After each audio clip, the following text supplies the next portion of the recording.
நிகழ்வோடு ஆரம்பமாகி நடைபெற்றுக் கொண்டிருக்கின்ற இத்தருணத்திலே தற்பொழுது வேதிதாடன சூர்ணோற்சவ நிகழ்வானது இப்பொழுது நடைபெற இருக்கின்றது.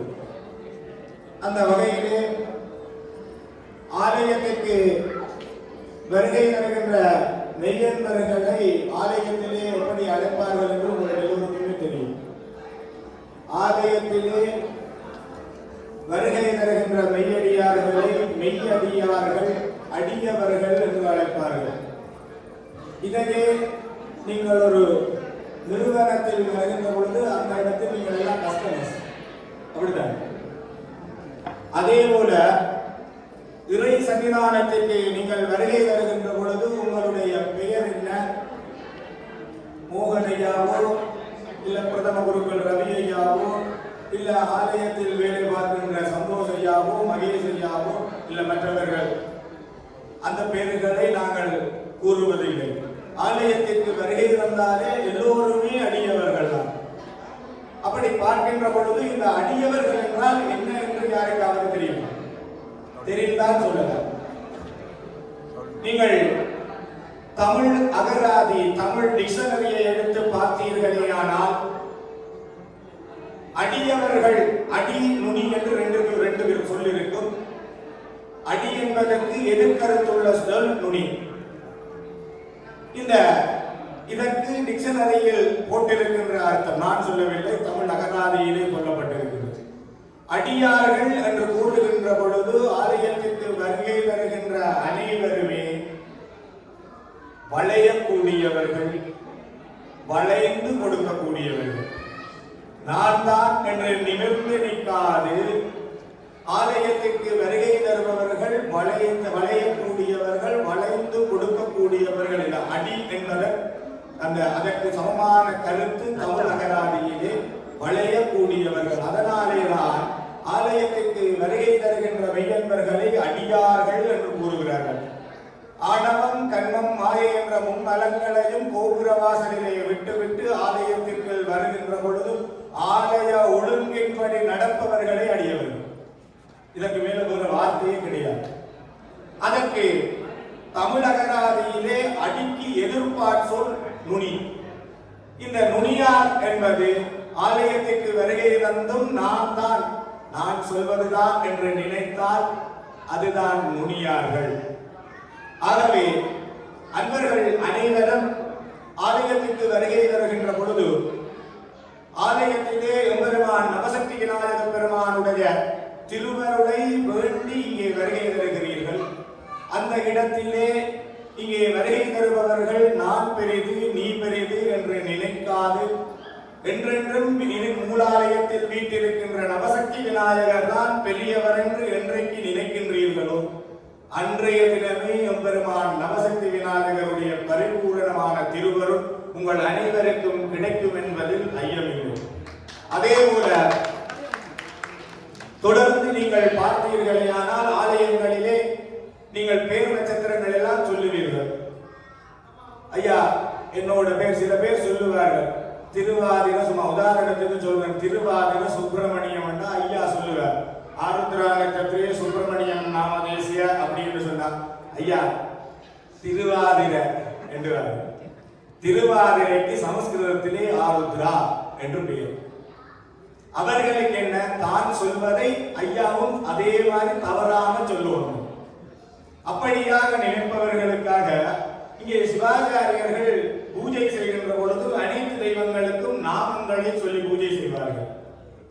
அதிலே எம்பெருமான் நவசக்தி விநாயகருக்கு பூஜை செய்கின்ற பொழுது ஓம் சுமுகாய நமஹா, ஓம் ஏகதந்தாய நமஹா, ஓம் கபிலாய நமஹா என்று பூஜை செய்வது எல்லோருக்கும் தெரிந்தது. நீங்கள் எல்லோருமே தமிழிலே பூஜை செய்கின்ற பொழுது நீங்கள் பார்த்திருப்பீர்கள், அந்த நமகாக்கு பதிலாக போற்றி என்று சொல்லுவீர்கள். நமகாக்கு பதிலாக போற்றி என்பது அர்த்தம் கிடையாது. சமஸ்கிருதத்திலே ஒரு சொல்லை சொல்லுகின்ற பொழுது அதற்கு முன்னதாக ந என்று ஒரு சொல் வந்தால் அது எதிர்கருத்துள்ள சொல்லாக மாறப்படுகின்றது. நல்லாக புரிந்து கொள்ள வேண்டும். ந எந்த சொல்லாக இருந்தாலும் சமஸ்கிருதத்திலே முதல் எழுத்து ந என்று வந்தால் அது அதற்கு எதிர்ப்பாற் சொல். அப்ப ந என்பது நமஹா என்று சொல்லுகின்ற பொழுது ம என்றால் நான், எனக்கு, என்னுடையது. நமஹா என்றால் இது எனக்கு இல்லை, சுமுகாய நமஹா, இது விநாயகர் உனக்குரியது. இதுதான் அதனுடைய அர்த்தம். நாங்கள் அர்ச்சனை செய்கின்ற பொழுது சில பேர் சொல்லுவார்கள், ஓம் சுமுகாய நமக்கா, ஏகதந்தாய நமக்கா என்றார்கள். ஏகதந்தம் விநாயகருக்கு நமக்கு இல்லைன்னு சொல்லுவோம். புரிந்து கொள்ள வேண்டும். சமஸ்கிருதத்திலே நமஹா என்று சொன்னால் ம என்பது நான், எனக்கு, என்னுடையது. நான் என்று முன்னாடி வருகின்ற பொழுது இது ஏகதந்தாய நமஹா, ஏகதந்தம் எனக்கில்லை உனக்குரியது, இப்படியான அர்த்தம். ஆகவே நீங்கள் தமிழிலே சமஸ்கிருதத்தை சொல்லுகின்ற பொழுது அதை புரிந்து சொல்ல வேண்டும்.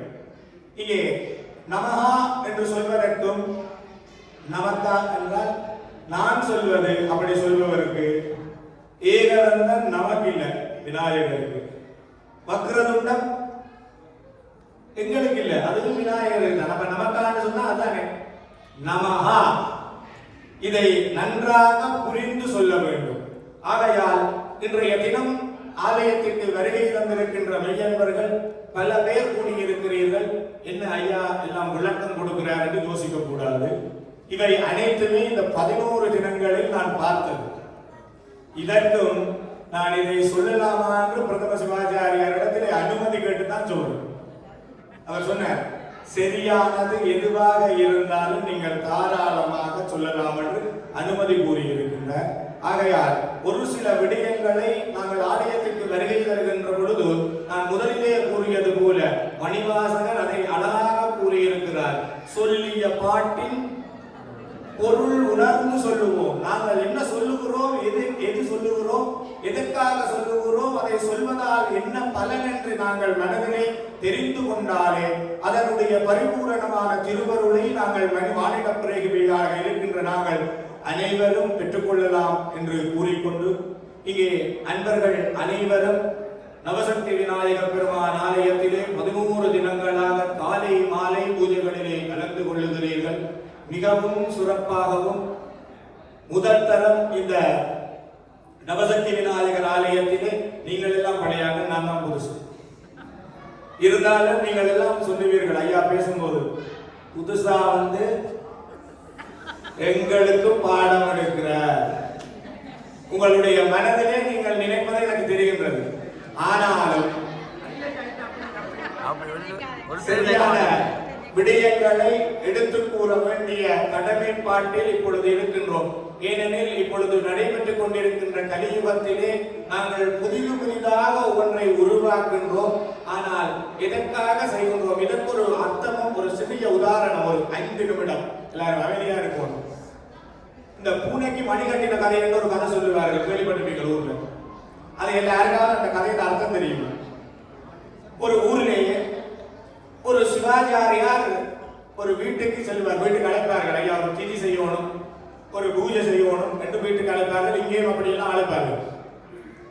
அப்படி அழைக்கின்ற பொழுது அந்த ஊர்ல பாத்தீங்கன்னா சின்ன வயசுலேயே சிவாச்சாரியர்கள் பூஜைகளுக்கு போகின்ற பொழுது இந்த சனி ஞாயிறு லீவ் இருந்தா பிள்ளைகளையும் கூட்டிட்டு போவார். இங்கதான் பிள்ளைகள் எல்லாருக்கும் வேலை ஸ்கூல் அது அப்படி என்று அந்த ஊர்ல அந்த காலத்துல அப்படி இருந்தது. கூட்டி சென்றுகின்ற பொழுது அங்கே அவர் இந்த பூஜைகளை செய்கின்ற பொழுது அந்த வீட்டிலே ஒரு பூனை இருந்துச்சா. அந்த பூஜையை அந்த சிவாச்சாரியார் செய்ய விடாது அந்த பூனை இடையூறு செய்து கொண்டிருந்திருக்கு. உடனே அந்த சிவாச்சாரியார் அந்த பூஜைக்கு அழைத்தவரிடம் கூறியிருக்கின்றார், ஐயா தயவு செய்து இந்த பூனையை கொஞ்ச நேரம் கட்டி வையுங்கோ என்று சொல்லியிருக்கார். எதற்காக?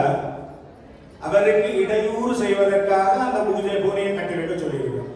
இதை பார்த்து கொண்டிருந்த திதிக்கு அதாவது திவசத்திற்கு கூப்பிட்ட அந்த அன்பருடைய மகனும் பார்த்து கொண்டிருந்திருக்கார், சிறிய வயது. காலம் சென்றவுடன் ஊரில் எல்லாம் தெரியும். இப்பதான் நாங்கள் வெளிநாட்டுக்கு வந்த பிறகுதான் புதுசா சிவாச்சாரியர்களை ஆலயத்துக்கு அழைப்போம்.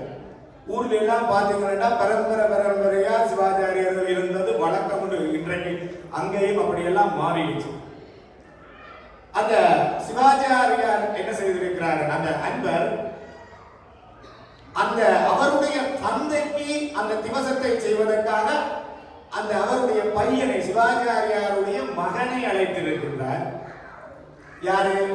முதலிலே அழைத்தவருடைய மகன் தனது தந்தைக்கு திவசம் செய்வதற்காக சிவாச்சாரியாருடைய பையனை 30 வருஷத்துக்கு பிறகு நடக்குது. இப்படி அழைத்திருக்கின்ற பொழுது அங்கே வந்த அந்த சிவாச்சாரியாருடைய மகனும் வளர்ந்து விட்டால் அவர் அந்த திவசத்தை பூஜையை நல்லா செய்கிறார். செய்து முடிந்தவுடன் அந்த சிவாச்சாரியர்கள் ஒரு வார்த்தை கேட்பார்கள், எல்லாமே உங்களுக்கு திருப்தி தானா என்றால் நீங்கள் என்ன சொல்லுவீர்கள்? எல்லாம் திருப்தி ஐயா. உண்மையா திருப்தி இல்லாட்டியும் என்ன செய்வது, சொல்ல வேண்டிய கடமை சொல்லிடுவீர்கள். அந்த எல்லாம் திருப்தி தான் ஐயா என்று சொன்ன அவர் மறுபடியும் ஒரு வார்த்தை கேட்டார். சொன்னாராம், எல்லாமே சரி ஐயா, ஆனால் உங்களுடைய தந்தையார் செய்வதை போல் நீங்கள் அந்த பூனையை கட்டி வைக்கல. அவர் பூனையை கட்டி வைத்ததற்குரிய காரணம் அங்கே இருந்த பூனை அவருடைய பூஜைக்கு அந்த நேரத்தில் இடையூறு செய்ததால். ஆனால் அவருடைய மகன் என்ன நினைத்திருக்கிறார், இது பூஜையில ஒரு கிரியை அப்படின்னு நினைத்து விட்டார். அப்ப அவர் அப்படி எல்லாம் திருப்தியோடு எல்லாம் திருப்தியா, ஆனா உங்களோட தந்தையார் செய்த ஒன்றை நீங்கள் செய்ய. இதுதான் பூனைக்கு மணி கட்டின கதை. இது இப்பொழுது பல ஆலயங்களிலே இது நடைபெறுகின்றது. என்னென்று கேட்டீர்களே, ஆனால் சில சிவாச்சாரியர்கள் இந்த ஆலயத்தில் இது இப்படித்தான், ஆனா அந்த சிவாச்சாரியாரிடத்திலே இதை ஏன் செய்கிறீர்கள் என்று கேட்டால் பதில் தெரியாது. முன்னாடி இப்படித்தான் செய்தவ, நானும் அதைத்தான் உங்களுக்கு சொல்லுகிறேன். இப்படியாக இந்த மேலத்தேய நாடுகளிலே நாங்கள் வந்து இவ்வளவு தூரம் வாழ்ந்து கொண்டிருக்கின்றோமே, ஆனால் எங்களுடைய தாய் தந்தையர் ஊரிலே செய்த அந்த முன்பினை பயனாக இன்று நாங்கள் எல்லோரும் நல்லபடியாக விநாயக பெருமான் திருவருளோடு வாழ்ந்து கொண்டிருக்கின்றோம். ஆகவே நாங்கள் ஊரிலே எல்லாம் வேலி சண்டை காணி சண்டை எல்லாம் பண்றாங்க அந்த நேரம். ஆனால் இந்த வேலிக்கு காணிக்கு சண்டை பிடிச்சு கடைசியா எதை கண்டனீங்கள்? எதையுமே கண்டதில்லை, எதுவுமே இல்லை. மேலத்தேய நாடுக்கும் வந்து இது இப்படித்தான், நீங்கள் இப்படித்தான் செய்யணும், நீங்கள் இப்படித்தான் நடக்கணும் என்று சொன்னால் விநாயக பெருமான் அதையும் பார்த்து கொண்டு இருப்பார் என்பதில் ஐயமில்லை. ஆகவே ஆலயத்துக்கு அனைவரும் வாருங்கள். ஆலயத்திலே அதற்கான நிர்வாக சபையினர்கள் ஒரு ஒருங்கமைப்பை செய்து வைத்திருக்கிறார்கள். அதற்கு நீங்கள் அனைவரும் ஒத்துழைப்பை வழங்க வேண்டும். ஏனெனில் இப்படியான மேலத்தேய நாடுகளிலே இப்படிப்பட்ட ஆலயங்களை அமைத்து மகாகும்பாபிஷேகங்களை நடத்தி தொடர்ந்து பூஜைகள் மகோத்சவங்களை செய்வதென்பது அரிய காரியம் கிடையாது. இங்கே வருகின்ற ஒவ்வொருவருக்கும் ஆலய தலைவர் உட்பட அனைத்து நிர்வாக சபையினர்களும் பதில் சொல்ல வேண்டிய கடமைப்பாட்டில் இருக்கின்றார்கள். ஆகவே இது இப்படித்தான் செய்ய வேண்டும் என்றே அவர்கள் சில நேரம் கூற முடியாது. ஏனெனில் இந்த ஆலயத்திற்கு அனைவரும் வர வேண்டும் என்று நினைப்பவர்களே ஆலய தலைவர் உட்பட நிர்வாக சபையினர்கள். ஆகவே இப்படியான இந்த ஆலயங்களை நடாத்துபவர்களிடம் அனைவரும் ஒற்றுமையாக அவர்கள் சொல்வதை கேட்டு நடந்தீர்களே, ஆனால் நவசக்தி விநாயக பெருமானுடைய பரிபூரணமான திருவருளை நீங்கள் அனைவரும் பெற்றுய முடியும் என்று இந்த வேளையிலே மிகவும் தாழ்மையாக கேட்டுக்கொண்டு தொடர்ந்து இங்கே வருகை வந்திருக்கின்ற அனைவருக்கும் நவசக்தி விக்னேஸ்வர பெருமானுடைய பரிபூரணமான திருவருள் கிடைக்க பிரார்த்திப்போமாக. ஹர ஹர நம பார்வதி பதஜே.